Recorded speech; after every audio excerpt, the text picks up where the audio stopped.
Hello, welcome to Every Frame a Painting. I'm James Stone, and I will be discussing the visual design of Minority Report, directed by Steven Spielberg.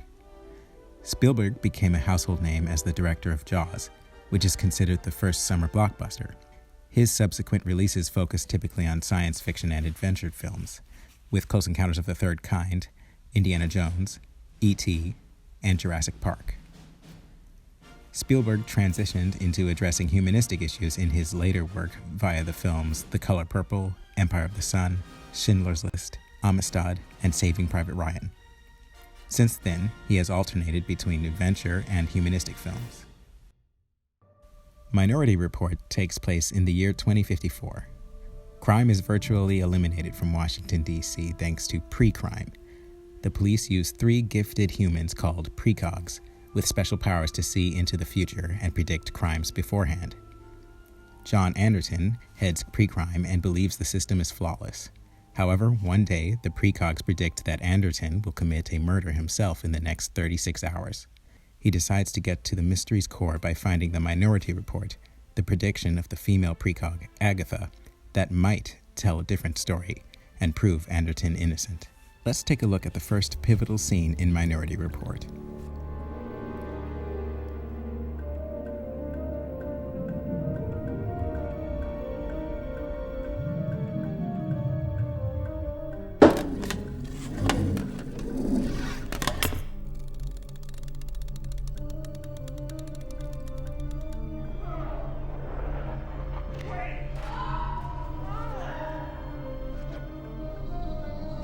Jad, how come you're not out there with Father Whitwer? We're in motion on something. Now, from what I can see, we got a white male victim, about 5'10", approximately 170. He takes a round in the 10 ring and goes out a window. Red ball? Nope, brown ball. This one's premeditated. Amazing. Someone within 200 miles actually dumb enough to still do that. The victim's name is Leo Crow. This is case number 1109. Time of occurrence Friday, 15:06 hours. Start location, run a contact search for future victim Leo Crow. Case number 1109, pre-visualized by the precogs, recorded on holosphere by pre-crimes Q-Stacks. My fellow witnesses for case number 1109 are Dr. Catherine James and Chief Justice Frank Pollard. Good morning. Good morning. Are the witnesses ready to preview and validate number 1109? Ready when you are, John. Standing by.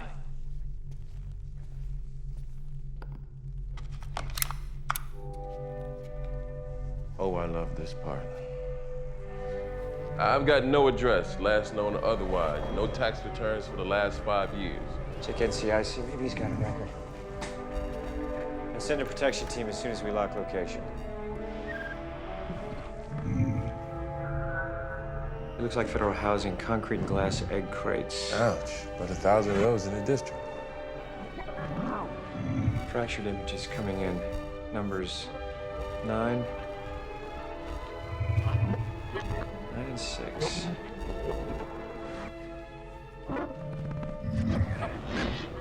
Female, senior.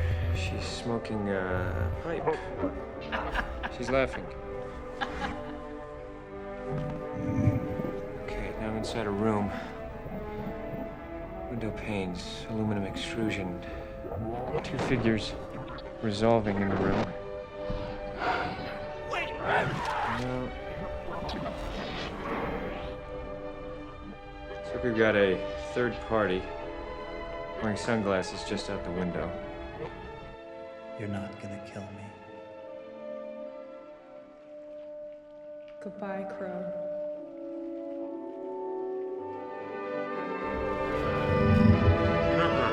You're not gonna kill me. Goodbye, Crow. Wait! Wait. You say something, Chief? No. I'll get this one. We got time on this one, Jed. Mind going down and getting me a piece of cake they're eating down there? I'm starving. Sure, Chief. I think I'll get one for myself while I'm at it. Take your time.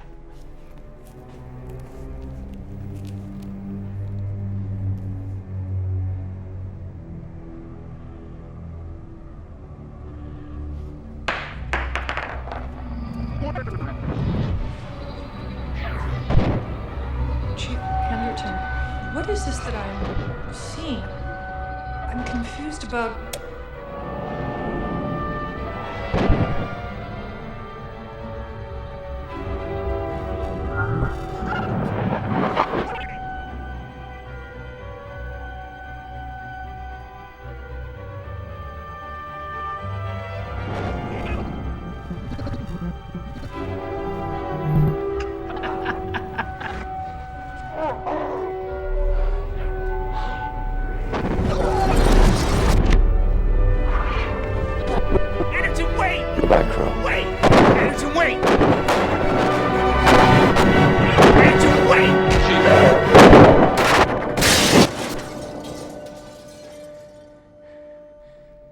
like you, Chief. You've always been nice to me. I'll give you 2 minutes before I hit the alarm. Before I go further, I want to discuss the visual motif of this film. The point of view in this film is that the future is cold and dark, whereas the past is warm, homely, and safe. The future is where murders are predicted. The past is where John's son was alive. Houses and rooms that are from our present time feel like home. Places of the future appear alien, cold, and have many shadows. The future is bad, the past is good.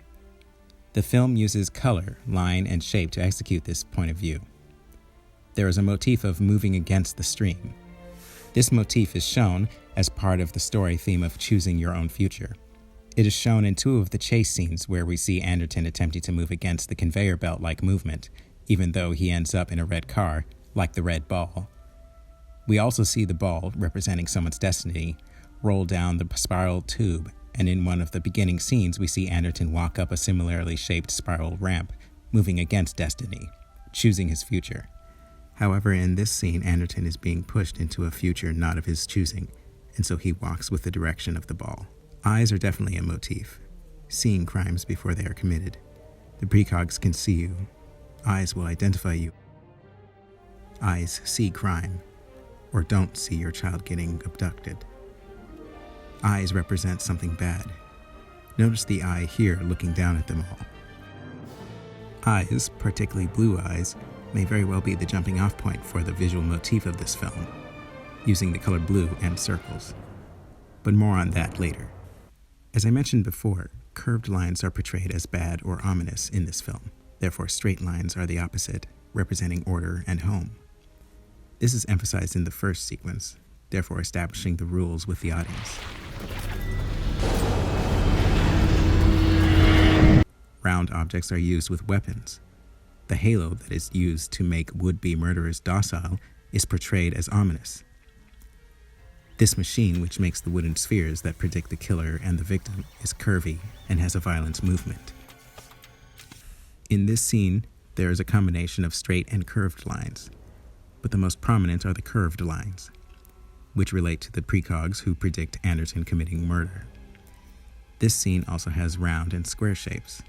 There are a few square shapes in this scene, mainly with the witnesses, and on the screens near Anderton's colleague, and in the window towards the precogs, whereas Anderton stays in the curvy space, for he is in danger.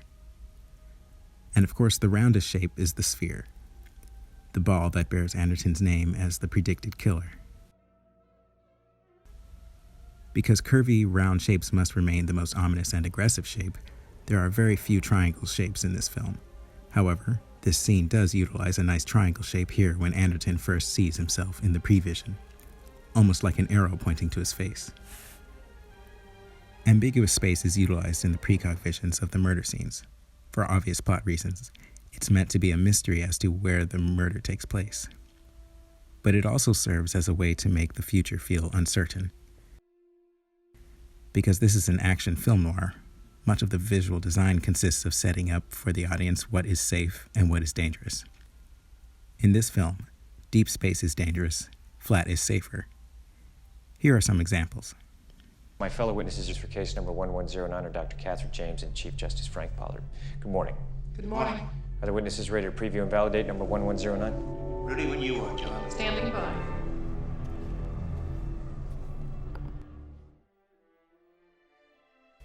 The precogs are almost always separated from the other characters because they are somewhat otherworldly, which makes it all the more startling and meaningful when Agatha breaks away. In this location, Anderton is almost always separated from the rest of his colleagues. They achieve this through actor placement, eye lines, and with surface division.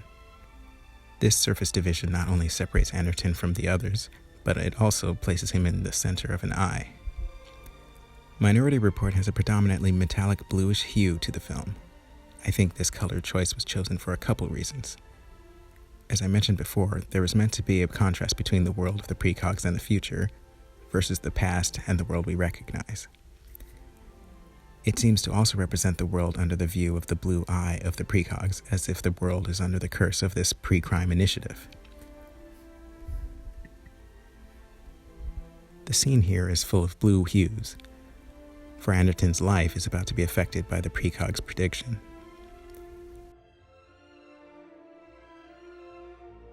Red represents passion, murder, but also destiny, portrayed here with a red ball, which has the name of the killer. And red is seen in the prevision that accuses him of murder. White is childhood, innocence, and the ethereal. The precogs are literally bathed in white light because they are ethereal, but also because they are in this situation because they were children of an experiment. Throughout most of the film, there is tonal contrast except in some shots that feature the precogs and this scene that features the woman who founded Precrime.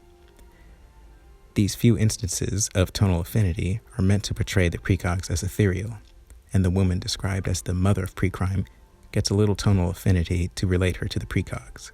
There is very subtle tonal affinity in this scene, but on the darker spectrum, because here Anderton is being affected by the precogs, but in a negative way. This film has a lot of camera movement, both three-dimensional and two-dimensional, partly because it is an action film. However, the use of three-dimensional camera movement is not used arbitrarily. Spielberg uses three-dimensional movement for important plot moments and for emotional emphasis. Again, because this is an action film, fast movement is used for visceral moments such as escape sequences, but I find it interesting that they also use this movement for emotional moments. This includes the precog visions, as they are visions of murders and meant to feel emotional. In this scene, fast movement reflects Anderton's frantic emotion as he views the incriminating prevision, in contrast to the earlier moments of the scene, which are slower. As mentioned before, there is a fast edit rhythm for the precog visions. Outside of these visions, the edit rhythm ramps up later when Anderton addresses his would-be victim and the victim makes Anderton shoot him. And this same technique is used when Anderton sees himself in the vision. Speaking of editing, as with all films, this film utilizes match cuts to increase the fluidity of the edit, such as action cuts like these, or shape match cuts. But what's more useful to tell a visual narrative are idea matches. Here, these two shots let us know that Anderton sees that he is the murderer. And here, we get the impression that Wally is now seeing that John is the accused. Notice the images of turning circles in Wally's screen, giving the impression that his wheels are turning in his head. These two shots confirms for Anderton and the audience that he sees that he is the one who pulls the trigger. Then these last two shots are a frame and angle match, which is almost to say that even though Anderton is in the golden section, he is as equal to Wally, and therefore has lost his higher status of being above crime. One of the last elements added to film is sound. The sound of the ball running through the tube stood out in particular for me. And here it is slightly louder than the first scene, emphasizing its weight in the scene. The sounds from the previsions are sharp and at times slow down and speed up.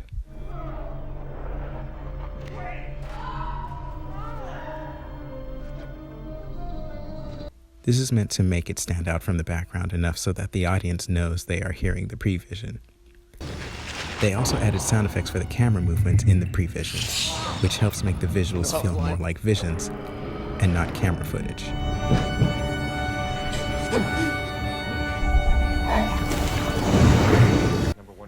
A classical music cue begins similarly to the first sequence, making the audience feel as if the same process is happening as before. That is 24 minutes, 13 seconds from now. This is a red ball.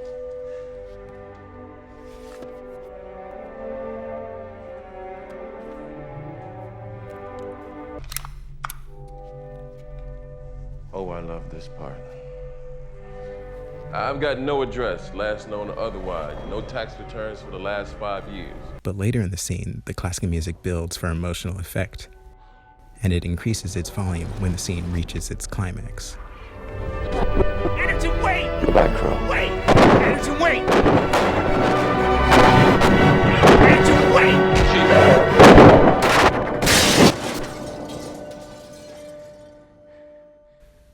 The shattered glass is prominent near the end of the scene, which is reminiscent of the end of the beginning sequence where the accused murderer is captured.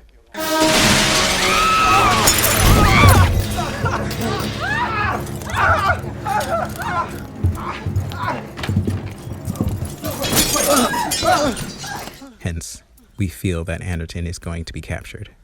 And of course, it signifies that Anderton's staunch belief in this system is shattered. At the end of the scene, nearly all the music is gone and the pre-vision sounds have ceased. It is quiet in contrast to the rest of the scene, and it hangs heavy, for things have changed for John Anderton. You've always been nice to me. I'll give you 2 minutes before I hit the alarm. Thank you for joining me for this Every Frame a Painting of Minority Report.